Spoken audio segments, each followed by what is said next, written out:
Hello everyone. हमारा next chapter है किसान आंदोलन और किसान सभा। क्वेश्चन आंसर करते हैं डायरेक्ट। पहला क्वेश्चन है, भारत का सर्वप्रथम किसान आंदोलन कौन सा था? तो ये बिजौलिया था। एक लिस्ट जरूर बना लें सारे आंदोलन के। किसान आंदोलन है तो किसान आंदोलन की अलग बनाएं, ठीक है? तो दिमाग में क्लियर रहेगा, क्योंकि एक साथ सारे आंदोलन को याद करने से डेट भूलने की संभावना हो जाती है कि बढ़ जाएगी। तो किसान आंदोलन मतलब सिर्फ किसान आंदोलन, ठीक है? तो ऑप्शन डी सही हो जाता है इसमें। तो प्रश्नगत विकल्पों में भारत का सर्वप्रथम किसान आंदोलन बिजौलिया था। बिजौलिया आंदोलन का नेतृत्व 1913 में साधु सीताराम, बिजौलिया साधु सीताराम 1913। फिर उसके बाद 1915 में विजय सिंह पथिक। दो नाम जुड़ गए बिजौलिया से, साधु सीताराम और विजय, ठीक है? तो ऐसा याद कर लीजिए कि राम जी ने सीता जी की जब उन्हें मिल गई तो उनकी विजय हो गई, ठीक है? जब उन्होंने रावण के पास से सीता जी को छुड़ा लिया तो उनको विजय हासिल हो गई। तो नाम याद हो गए, बिजौलिया 1913। नेक्स्ट क्वेश्चन है क्वेश्चन नंबर 2। निम्नलिखित में से कौन फरवरी 1918 में स्थापित यूपी किसान सभा की स्थापना से संबंधित नहीं था? तो यूपी किसान सभा में कौन नहीं था? जवाहरलाल नेहरू नहीं थे, ठीक है? Option C. अवध में होम रूल लीग आंदोलन के कार्यकर्ता काफ़ी सक्रिय थे। इन्होंने किसानों को संगठित करना शुरू किया। किसानों को संगठन को नाम दिया गया किसान सभा फरवरी 1918 में। इसमें नाम देख लीजिए किसका आता है। एक तो इंद्र हैं, ठीक है? इंद्र भगवान हैं। फिर गौरी शंकर हैं, ये भगवान का नाम है। और मदन मोहन मालवीय हैं। मदन मोहन उनको बोलते हैं कृष्ण जी को, ठीक है? मोहन, ठीक है? 3 भगवान हो गए, इनका नाम याद रखिए, ठीक है? और यूपी किसान सभा 1918। नेक्स्ट है, नाई धोबी बंद सामाजिक बायकॉट का एक स्वरूप था जो 1919 में क्या हुआ, किसानों द्वारा प्रतापगढ़ जिले में चलाया गया था। प्रतापगढ़, ठीक है? नाई धोबी बंद प्रतापगढ़ 1919। क्या था ये? किसानों द्वारा चलाया गया एक आंदोलन था, ठीक है? बाइकॉट था। क्वेश्चन नंबर 3 हो गया। क्वेश्चन नंबर आगे देख लेते हैं। 1919 के अंतिम दिनों में किसानों का संगठित विद्रोह खुलकर सामने आया। अवध के प्रतापगढ़ जिले की एक जागीर में नाई धोबी बंद सामाजिक बहिष्कार एवं संगठित कार्रवाई की पहली घटना थी। झिंगुरी सिंह और दुर्गापाल सिंह ने इसमें महत्वपूर्ण भूमिका निभाई थी। 2 नाम याद रखें, झिंगुरी सिंह और दुर्गापाल सिंह, 2 सिंह, ठीक है? दोनों शेर। लेकिन जल्दी ही आंदोलन में एक नया चेहरा उभर आया। कौन? बाबा रामचंद्र, जिन्होंने आंदोलन की बागडोर ही नहीं संभाली अपितु उसे और मजबूत एवं जुझारू बनाया। बाबा रामचंद्र महाराष्ट्र के ब्राह्मण परिवार के थे। वे वर्ष 1920 के मध्य में वे एक किसान नेता के रूप में उभरे तथा उन्होंने अवध के किसानों को संगठित करना शुरू किया। उनमें संगठन की अद्भुत क्षमता थी। वर्ष 1920 में इनके प्रयासों से प्रतापगढ़ में अवध किसान सभा का गठन हुआ, ठीक है? क्वेश्चन नंबर 4 देख लीजिए। वह प्रदेश कौन सा था जहां बाबा रामचंद्र ने किसानों को संगठित किया? तो ये था अवध, ठीक है? क्वेश्चन नंबर 5, 1930 के दशक में जो आंदोलन चलाए गए थे और उनका प्रभाव क्षेत्र बताना है, ठीक है? ये देख लीजिए आंसर इसका। तो ऑप्शन बी सही हो जाता है। तो ए का तीसरा है सहजानंद सरस्वती बिहार, ठीक है? को ऑप्शन नंबर बी जो है वो हो जाएगा, बी का चौथा है खुदाई खिदमतगार जो थे वो NWFP। अब ये NWFP क्या है? पश्चिमोत्तर सीमा प्रांत, खान अब्दुल गफ़ार खान, ठीक है? पश्चिमोत्तर सीमा प्रांत भारत का कौन सा पड़ेगा? नेपाल, ये इधर पाकिस्तान साइड का, ठीक है? खान अब्दुल गफ़ार खान, ठीक? सीमांत गांधी के नाम से इनको जानते थे। अभी इसको एक्सप्लेनेशन अलग से पढ़ेंगे। स्वामी फिर सहजानंद किससे संबंधित है? यह दक्षिणी असम से, सॉरी सहजानंद नहीं, स्वामी रामानंद, दक्षिणी असम, रामानंद असम, ठीक है? और ऑप्शन डी पहला हैदराबाद, अब्दुल हमीद खां हैदराबाद, अब्दुल हमीद खां। स्वामी सहजानंद सरस्वती बिहार प्रांतीय किसान सभा के संस्थापक थे। वर्ष 1936 में लखनऊ में अखिल भारतीय कांग्रेस किसान कांग्रेस की स्थापना हुई, जिसका नाम बदल के अखिल भारतीय किसान सभा कर दिया गया। इसका अध्यक्ष स्वामी सहजानंद को ही बनाया गया। पश्चिमोत्तर सीमा प्रांत में अब्दुल गफ्फार खान के नेतृत्व में गठित खुदाई खिदमतगार या लाल कुर्ती संगठन ने सविनय अवज्ञा आंदोलन में सक्रिय भूमिका निभाई। ठीक है। और स्वामी रामानंद हैदराबाद एवं अब्दुल हमीद दक्षिणी असम से संबंधित थे। एक बार ध्यान से इसको देख लीजिए। ठीक है, एक सेकेंड क्लियर करके एक बार इसे फिर से देख लेते हैं। तो स्वामी जो सहजानंद सरस्वती थे बिहार में थे, खुदाई खिदमतगार पश्चिमोत्तर सीमा प्रांत, स्वामी रामानंद दक्षिणी असम और अब्दुल हमीद खां हैदराबाद। ठीक हो जाता है। क्वेश्चन नंबर 6, इनमें से कौन 1930 के दशक में किसान सभा आंदोलन से सक्रिय रूप से जुड़े थे? तो स्वामी सहजानंद। ठीक है, 1930 के दशक में किसान सभा आंदोलन में स्वामी सहजानंद सरस्वती जुड़े थे। बिहार किसान सभा का गठन इन्होंने ही किया था और अप्रैल 1936 में लखनऊ में संपन्न प्रथम अखिल भारतीय किसान सम्मेलन का अध्यक्ष इन्हीं को चुना गया था। ठीक है। क्वेश्चन नंबर 7 हो जाता है, अवध के एका आंदोलन का उद्देश्य क्या था? लगान का नकद में परिवर्तन। एका आंदोलन क्या होता? तो ये पहले तो ये देख लीजिए कि क्या था। एका 21। ठीक है, कैसे याद रहेगा? एका कब हुआ? 21 में हुआ, मिलता जुलता है। का ये जो है का नेतृत्व पिछड़ी जाति के मदारी पासी ने किया था, मदारी पासी ने। ठीक है। इस आंदोलन में जिसकी गतिविधि के मुख्य केंद्र हरदोई कहाँ था? तो ये हरदोई, बाराबंकी, बहराइच, सीतापुर थे। किसानों की मुख्य शिकायतें क्या थी? जमींदारों द्वारा लगान में बढ़ोतरी, ठीक है, और उपज के रूप में लगान वसूल करने की प्रथा को लेकर थी। किसानों से 50% से अधिक लगान वसूल किया जा रहा था। किसानों के गुर्गे ठेकेदार किसानों को प्रताड़ित कर रहे थे। जमींदारों के गुर्गे ठेकेदार किसानों को प्रताड़ित कर रहे थे। एका आंदोलन का राष्ट्रवादियों द्वारा निर्धारित अहिंसक नीतियों में विश्वास कम था। ठीक है, एका आंदोलन का राष्ट्रवादियों द्वारा निर्धारित अहिंसक नीतियों में विश्वास कम था। फलस्वरूप राष्ट्रवादी नेता आंदोलन से अलग थलग पड़ गए थे और आंदोलन ने दूसरी राह पकड़ ली। इस आंदोलन में सरकार को लगान देना बंद ही नहीं किया, बल्कि आंदोलनकारियों की प्रमुख मांग थी बढ़ती महंगाई के कारण लगान का नकद में रूपांतरण किया जाए। ठीक है, लगान का नकद में रूपांतरण किया जाए।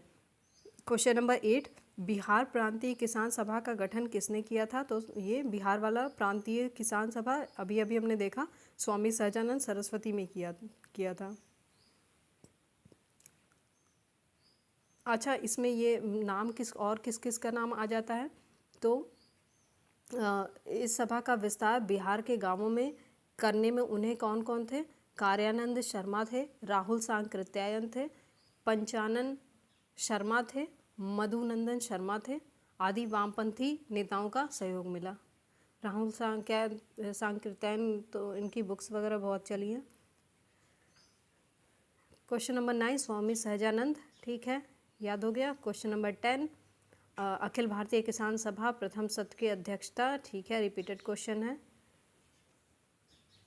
इसका एक्सप्लेनेशन देख लेते हैं। बिहार प्रांतीय किसान सभा के संस्थापक स्वामी सहजानंद सरस्वती इसके अध्यक्ष थे और आंध्र में किसान आंदोलन के अगुवा आंध्र में भी एक हुआ था, तो उसमें अगुवा तथा कृषि क्षेत्र की समस्याओं के विद्वान एनजी रंगा इसके महासचिव चुने गए। ठीक है, आंध्र में एनजी रंगा। फैजपुर में कांग्रेस सत्र के साथ अखिल भारतीय किसान कांग्रेस का दूसरा सत्र चला, जिसकी अध्यक्षता ये एनजी रंगा ने की थी। क्वेश्चन नंबर 11, 1936 में लखनऊ में अखिल भारतीय किसान सभा का प्रथम अध्यक्ष खींचे, तो ये रिपीटेड क्वेश्चन। क्वेश्चन नंबर 12, और ये लखनऊ में स्थापित अखिल भारतीय कांग्रेस के महासचिव, ठीक है, एनजी रंगा। अभी हमने देखा ऊपर क्वेश्चन नंबर 10 में देखा था कि एनजी रंगा को, ये देख लीजिए यहाँ पे। ठीक है, क्वेश्चन नंबर 13, अखिल भारतीय किसान कांग्रेस। ठीक है, 1936 था। ऑप्शन देख लीजिए, अभी हमने देखा जस्ट पहले। ठीक है, क्वेश्चन नंबर 14, वह कौन सी जगह थी जहां अखिल भारतीय किसान सभा का पहला अधिवेशन हुआ? तो लखनऊ था। अखिल भारतीय किसान सभा के संस्थापक, ठीक है, रिपीटेड है। क्वेश्चन नंबर 16 रिपीटेड है। क्वेश्चन नंबर 17, स्वामी सहजानंद सरस्वती ने भूमि और जलमार्ग के राष्ट्रीयकरण की मांग के साथ अखिल भारतीय संयुक्त किसान सभा का गठन किया। कब किया? उनकी मृत्यु के ठीक पहले। ये क्या, अखिल भारतीय किसान सभा का गठन स्वामी सहजानंद सरस्वती द्वारा 1936 में किया गया। सहजानंद की मृत्यु 1950 में हुई। तो सहजानंद सरस्वती ने अखिल भारतीय किसान सभा का गठन अपनी मृत्यु के ठीक पहले किया। ठीक है, ठीक पहले का मतलब जस्ट एक दिन पहले नहीं होता है, ठीक पहले मतलब थोड़ा टाइम पहले। और इस सभा का उद्देश्य क्या था? भूमि, जल तथा ऊर्जा के सभी स्रोतों का राष्ट्रीयकरण करना। क्वेश्चन नंबर 18, तो निम्नलिखित में से एक कांग्रेसी नेता ने सर्वप्रथम अखिल भारतीय किसान सभा में भाग लिया। तो वो जवाहरलाल नेहरू थे 1936 वाले में, और एनजी रंगा इसके महासचिव थे। क्वेश्चन नंबर 19, बिहार में किसान आंदोलन के साथ कौन जुड़े थे? तो डॉक्टर राजेंद्र प्रसाद थे। क्वेश्चन नंबर 20, मिलान करना है। तो भारतीय किसान सभा, ये तो हमने अभी अभी जस्ट देखा, ये सब हो गया, ये तो ठीक है। क्या इससे आंसर निकल रहा है? बी का पहला, बी का पहला। अच्छा ठीक है, भारतीय किसी संस्थान, ओके, आंसर इसका देखना पड़ेगा क्योंकि ये पहला और चौथा दोनों सही है।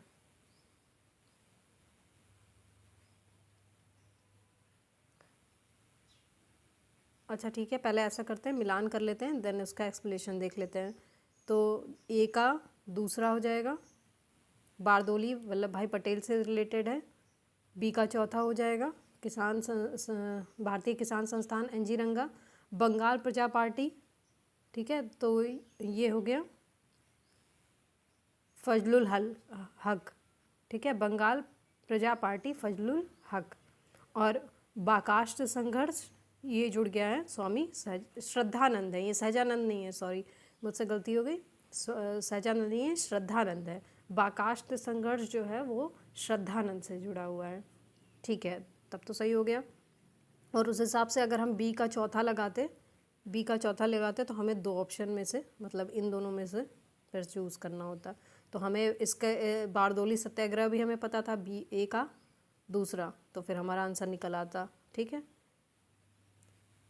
इसका एक्सप्लेनेशन देख लीजिए। 1928 में सूरत के बारदोली तालुके में गांधीवादी आंदोलन और सत्याग्रह को पर्याप्त सफलता मिली। एक सेकेंड, क्या हो रहा है? ठीक है, बारदोली 1928 सूरत के बारदोली कहाँ है? सूरत में है। ठीक है, तो गांधीवादी आंदोलन और सत्याग्रह को पर्याप्त सफलता मिली। यहाँ मेहताब बंधु सरीखे गांधी जी के अनुयायियों ने 1922 से ही निरंतर अभियान चला रखा था। 1928 में कृषक आंदोलन का नेतृत्व वल्लभ भाई पटेल ने किया। ठीक है, वल्लभ भाई पटेल ने भी कृषक आंदोलन, ये जो वाला था बारदोली वाला, ठीक है, जो बारदोली सत्याग्रह के नाम से प्रसिद्ध हुआ। इस आंदोलन में सफलता के कारण पटेल को बारदोली की महिलाओं ने सरदार की उपाधि दी थी। भारतीय किसान संस्थान की स्थापना एनजी रंगा ने की थी। और 1929 में फजलुल हक ने प्रजा पार्टी, जो बाद में बंगाल प्रजा पार्टी बनी, की स्थापना की थी। और 1937 में हुए चुनावों के बाद इन्होंने बंगाल में मुस्लिम लीग के साथ मिलकर सरकार बनाई। ठीक है, फजलुल हक ने ही बाद में आगे चल के मुस्लिम लीग के साथ मिलके बंगाल के लिए, मतलब अपने लिए सरकार वगैरह बनाई। तो बिहार का बाकाष्ठ, अब ये बाकाष्ठ क्या था? बिहार का था। तो इससे जुड़े हैं स्वामी श्रद्धानंद सरस्वती। ठीक है, question number 21 repeated, question number 22 repeated question number 23। अब ये देखिए, इसमें पूछा है कि सरदार की उपाधि किसने दी थी? तो ये महात्मा गांधी है। कई जगह आपको ये भी मिलेगा कि महिलाओं की ओर से दी थी, और महिलाओं ने दी थी या फिर गांधी जी ने दी थी, ऐसे करके है। तो इसमें लिखा है कि बारदोली सत्याग्रह के समय ही यहाँ की महिलाओं की ओर से, अब महिलाओं ने दी या उनकी गांधी जी ने दी, सब ठीक है, हो गया, उतना काफ़ी है, दोनों याद होना चाहिए। क्वेश्चन नंबर 24, महात्मा गांधी ने वल्लभ भाई पटेल को सरदार की उपाधि उनकी बड़ी संगठन क्षमता के कारण किस आंदोलन में थी? Repeated question. Question number 25, Bengal के तिभागा किसान आंदोलन की क्या मांग थी? मांग क्या थी? जमींदारों की हिस्सेदारी को फसल के आधे भाग से कम करके 1/3 करना। ठीक है, ऑप्शन ए सही हो जाता है। 1946 में, ठीक है, आज़ादी के जस्ट पहले बंगाल की प्रांतीय किसान सभा द्वारा तिभागा आंदोलन प्रारंभ किया गया। तिभागा कहाँ? बंगाल। ठीक है, इस आंदोलन में बटाईदारों की मांग थी कि ज़मींदारों का फसल में हिस्सा आधे भाग से कम करके 1/3 किया जाना चाहिए तथा शेष 2/3 हिस्सा बर्गादारों का हो। इस आंदोलन से उत्तरी बंगाल जिले विशेष रूप से प्रभावित हुए। तो क्या मांग की थी इन्होंने? कि बटाईदारों या बर्गादारों की मांग थी कि ज़मींदारों का फसल में हिस्सा आधे भाग से कम हो। ठीक है, ज़मींदारों का, और जो 2/3 हो वो बटाईदारों का हो। क्वेश्चन नंबर 26, भूदान आंदोलन का सर्वप्रथम प्रारंभ किस राज्य में हुआ था? तो आंध्र प्रदेश। विनोबा भावे भूदान आंदोलन 1991, ठीक है, को तत्कालीन 1951, ठीक है, आंध्र प्रदेश के तेलंगाना क्षेत्र में पोचमपल्ली ग्राम से किया गया था। भूदान आंदोलन भूमि सुधार करने, कृषि में संस्थागत परिवर्तन लाने, इसका कारण देख लीजिए क्या था कि भूमि सुधार करने, कृषि में संस्थागत परिवर्तन लाने की कोशिश की गई थी। प्रसिद्ध गांधीवादी रचनात्मक कार्यकर्ता आचार्य विनोबा भावे 1950 के दशक के आरंभ में इस आंदोलन के लिए गांधीवादी तकनीकों एवं रचनात्मक कार्यों तथा ट्रस्टीशिप जैसे विचारों को प्रयोग में लाए। जयप्रकाश नारायण भी सक्रिय राजनीति छोड़कर वर्ष 1953 में भूदान आंदोलन से जुड़ गए थे। ठीक है, ये देखिए इनका नाम आ जाता है जयप्रकाश नारायण का। फिर वर्ष 1955 के अंत तक भूदान आंदोलन ने एक नया रूप धारण किया तथा वह ग्रामदान था। ठीक है, भूदान से हो गया वो ग्रामदान, सीधे सीधे गांव दान के लिए। ग्रामदान के आंदोलन इसकी शुरुआत उड़ीसा में हुई और यह सफल रहा। क्वेश्चन नंबर 27, आचार्य विनोबा भावे के भूदान आंदोलन के प्रारंभ में निम्नलिखित स्थानों में से कौन सा एक उससे संबद्ध था? तो यह है उदयगिरी, रायपुर और क्या है, पोचमपल्ली। पोचमपल्ली, ठीक है, अभी हमने पढ़ा था आंध्र प्रदेश में पोचमपल्ली है। क्वेश्चन नंबर 28, भूदान आंदोलन की शुरुआत हुई थी आंध्र प्रदेश। भूदान आंदोलन, ठीक है, विनोबा भावे। ठीक है, ये हो गया हमारा, ये वाला चैप्टर कंप्लीट हो गया है। तो नेक्स्ट वीडियो में करेंगे।